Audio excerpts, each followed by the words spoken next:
Saya membacanya ini, sepertinya ini adalah dua, pembayaran terhadap gagalnya reklamasi yang digagalkan oleh Anies sehingga diganti ini karena dia nggak bisa sentuh lagi. Nah, yang kedua, sepertinya ada kaitannya juga dengan agenda politik yang baru selesai. Gitu. Jadi kita harus baca secara bahwa ini ada agenda besar di balik ini yang ingin merampok negara untuk menyogok rakyat, untuk berkuasa secara politik, tapi rakyat yang dibikin menderita.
Ratusan bangunan di Pulau D hasil reklamasi Teluk Jakarta disegel pemerintah Provinsi DKI Jakarta. Alasannya, ratusan bangunan ini ternyata belum mengantongi izin mendirikan bangunan.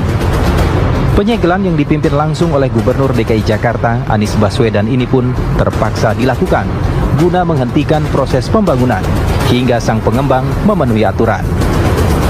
Tak hanya menyegel Pulau D, Anies Baswedan juga menghentikan kegiatan yang ada di Pulau C dan Pulau D. Saya meminta kepada semuanya di dalam melakukan kegiatan pembangunan ikuti peraturan, ikuti ketentuan, jangan dibalik. Jangan membangun dahulu baru mengurus izin, tapi pastikan ada izin dulu, semuanya sesuai dengan tata kelola yang ada.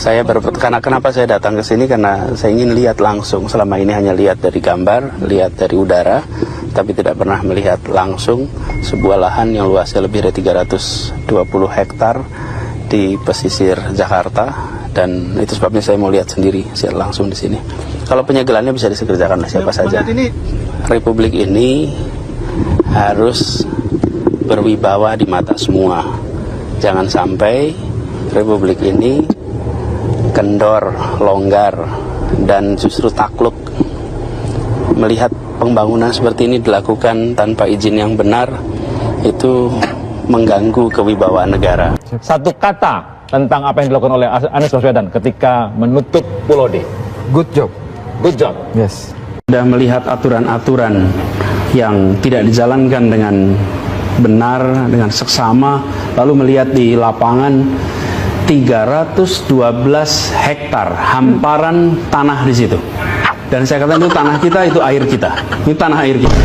Dan perasaan itu rasanya luar biasa, besar sekali. Ini PR yang harus kita tuntaskan. Kenapa? Karena kita berkepentingan sekali. Ini adalah ibu kota, dan di depan ibu kota ada sebuah wilayah baru yang ukurannya besar, yang tata kelola perizinannya banyak masalah. Karenanya saya malah merasa yakin bahwa ini harus tuntaskan untuk kepentingan bangsa kita. Pesan yang kita tangkap, gubernur terpilih agak resisten dengan ya, kalau dia resisten, dia lihat aja. Silakan aja dia tunjukkan resistensinya di mana. Saya nggak ada urusan. Tapi jangan bilang-bilang terima macam-macam sama saya kejar siapapun dia. Kalau mau duduk lihat baik-baik. Jangan aneh-aneh. Ya, siapapun dia. Ya. Tanggapan Anda, Pak Gubernur? Insya Allah saya akan terus dan tetap pegang aturan-aturan yang ada. Terus. Justru karena kita menggunakan aturan itulah maka kita menertibkan. Seperti apa? Ya, yang tadi dirujuk keputusan era Pak Harto. Namanya Kepres nomor 52 tahun 95. Jelas sekali, pasal 4 ini dikatakan di situ bahwa wewenang tanggung jawab reklamasi Pantura di tangan gubernur. Jelas tuh. Akan head to head kah Pemprov DKI dengan pemerintah pusat? Kita pakai aturan saja. Siapa yang sebenarnya memiliki tanggung jawab untuk reklamasi? Itu nomor satu. Karena yang menentukan jalan apa tidak adalah yang memegang mandat itu. Oke. Siapa yang memegang mandat itu? Menurut Perpres yang tadi dirujuk, yang memegang mandat adalah gubernur. Dan gubernur harus membentuk badan pelaksana. Hari ini tidak ada badan pelaksana itu. Baik. Jadi sekarang ini ketika berjalan, apakah ada kerjasama dan pelaksana? Tidak ada. Perdanya mengatur. Oke. Jadi badan pelaksana itu sudah dibubarkan tahun 2009. Karena itulah kemudian Anda menarik raperda yang sudah masuk ke DPRD. Betul. Dan kemudian Anda berkirim surat ke BPN meminta agar HGB dibatalkan. Ya. Jadi rakyat di sana mau ngapain? Nah, sekarang saya bicara detail apa yang terjadi di lapangan. Modus-modus yang dilakukan, satu itu membujuk. Setelah terbujuk, maka dia dikasih DP 20%. Surat-surat sudah diambil. Setelah diambil surat-surat, diurut, Nah, bagi yang tidak mau, itu berbagai modus dilakukan. Nah, modus dilakukan itu bekerja sama dengan aparat untuk mengkriminalisasi orang yang tidak mau itu dengan berbagai cara. Ada tetangga saya cerita dia punya lahan 17 hektar, dia hanya mau menjual 5 hektar. Karena pemilik PSN ini inginkan semua, maka besoknya dipanggil, disidik oleh polisi bahwa surat-surat kamu nggak resmi apa segala macam-macam. Akhirnya dia lepaskan semua. Nah, lucunya setelah lepas, yang menyidik itu datang ke rumah juga minta bagian. Betapa rusaknya negeri ini. Nah, bagi yang tidak mau lagi, maka dia umpamanya sawah, dia bebaskan yang dekat irigasi, ditimbun irigasi, maka dia nggak bisa lagi diolah. Nah, ada juga yang bandel-bandel ditimbun aja sekitarnya. Jadi secara fisik di sana, kalau nggak mau maka pasti tersiksa secara hukum dan tersiksa secara secara fasilitas. Yang menariknya, pengembang ini tahu semua, ini tanahnya saya duduk sekian, ini tanahnya dia tahu semua karena BPN ikut. Pasti. Nah, jadi saya katakan begini, Pak.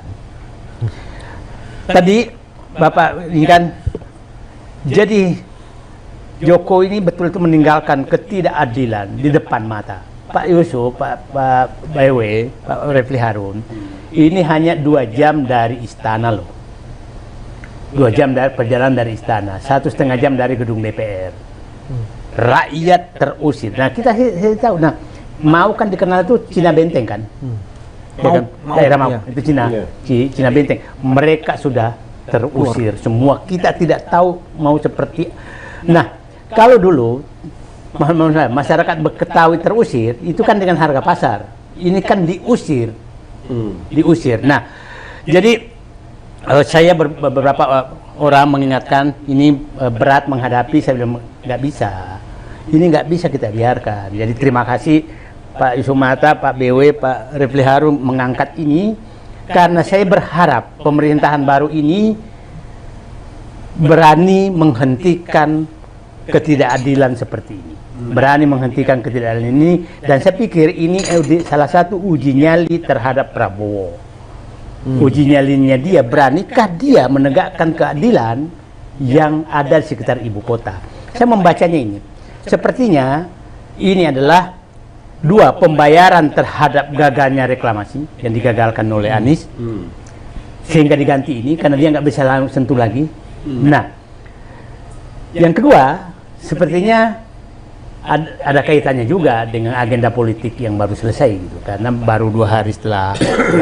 Coba bisa bayangkan. Paling tidak analisisnya ya. Analisisnya. Nah, karena kita tahu pemiliknya siapa. Nah, tapi yang menarik bahwa saya tahu siapa sih menteri yang paling ngotot terus konferensi pers ini, kan Menko Perekonomian kan, Airlangga kan, ya kan Pak. Terus siapa staf khususnya dia? Kita tahu kan, bekas pejabat Bupati Tangerang kan. Ini Bukan. Bukan. Nah, siapa? yang kita dengar orang ini ingin sekali maju jadi gubernur DKI. Dan kita tahu penguasa DKI siapa kan. Nah, jadi kita harus baca secara bahwa ini ada agenda besar di balik ini yang ingin merampok negara untuk menyogok rakyat, untuk berkuasa secara politik, tapi rakyat yang dibikin menderita. Pak Yusuf bisa bayangkan berapa keuntungan diperoleh. Nah, pengacara Agung Sedayu menyatakan bahwa ini normal karena dia investasi 40 triliun. Itu bahaya sekali angka itu, karena berarti dia harus mencari memeras rakyat sebesar 40 triliun untuk menutup investasinya. Itu bahaya sekali angka itu yang apakah betul 40 triliun? Nah, ngapain kamu investasi 40 triliun dengan memeras rakyat gitu kan? Nah, tadi Pak Yusuf mengatakan kira-kira apa yang dilakukan menurut saya? Kalau saya Prabowo kalau menunjukkan bahwa dia memang seorang patriot, hentikan ini, tegakkan keadilan di sana, bahwa itu proyek swasta, silahkan swasta bernegosiasi dengan rakyat kalau mau lepaskan tanahnya. Nah, kalau nggak mau ya jangan dipaksa dong. Nah, gitu. Nah, itu kira-kira menurut saya yang perlu dilakukan. Tapi ini memang pangkal mulanya adalah penetapan status sebagai PSN itu. Jadi memang satu kawasan dikatakan sebagai PSN, maka memang sah untuk dilakukan pembebasan lahan. Dan memang harga tidak bisa independently ditentukan oleh pemilik lahan. Memang ada negosiasi antara yang memiliki izin untuk membuat proyek tersebut, pemenang tender lah kira-kira, dengan bukan izin, bukan pemenang tender, negara dengan pemilik lahan, dilakukan appraisal seperti saya katakan tadi. Jadi kalau misalnya dalam konteks ini sebenarnya bukan memeras rakyat, ya kan, tetapi dia melakukan investasi masa depan dengan harga yang murah. Yang tadinya harga tanah itu barangkali 200, 500, bahkan 1 juta, 2 juta, dia bisa take over dengan harga 50.000 dan itu pun dibiayai oleh negara karena PSN. Jadi PSN-nya itu yang sebenarnya yang berbahaya itu. Tapi begini Mas, ini jangan sampai publik salah paham. Ini PSN swasta. Jadi sama sekali nggak ada uang negara. Nggak ada uang negara. Swasta. Yang justru saya mempertanyakan ada nggak PSN swasta ya itu? Itulah anehnya. Sekarang yang saya pahami adalah proyek strategis nasional itu adalah kepentingan negara. Kalau PSN swasta, yang menjalankan swasta. Nah, kalau menjalankan swasta wajar, Mas, karena itu biasanya gini, sebuah kawasan setelah ditetapkan sebagai PSN itu ditender biasanya, ada tendernya. Tapi biasanya memang, contoh misalnya jalan tol yang paling gampang, jalan tol itu ada dua, ada yang PSN, ada yang non PSN. Kalau dia PSN, kenapa orang mau masukkan ke PSN? Karena tanahnya akan dibebaskan oleh negara. Tetapi kalau non PSN, tanahnya tidak dibebaskan oleh negara, makanya orang mau PSN semua. Nah, kalau tanahnya dibebaskan